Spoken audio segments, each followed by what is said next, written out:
We have two, boy, for those of you who have stuck around to the end, you're getting extra, a lot of cool stuff. Yeah. Kimberly says, I play the bass and have a Virgo stellium. And Hawk says, I play the double bass and have strong Virgo energy. That's interesting. Yeah. Well, apparently jazz bassists like to be 60% or Virgo. So again, we have our genre. So, people who like, I used to play in I play all kinds of music. When I played in bluegrass bands, everybody was fire signs but me. Everybody. They just, fire signs like, that real stimulating kind of music.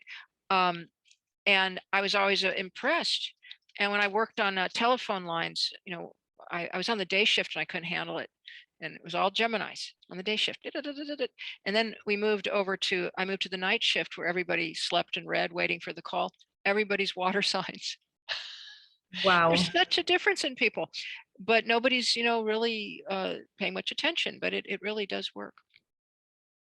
There's some great studies out there.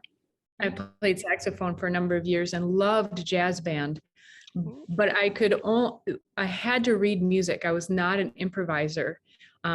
Lots of earth in my chart. So, it was actually hard to adjust to the swing beat of jazz. And it still only worked for me if I could make it logical. I had to think through it. I couldn't really feel it.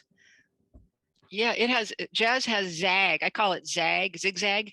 Everything is going like this. Whereas classical music, everything's going like this.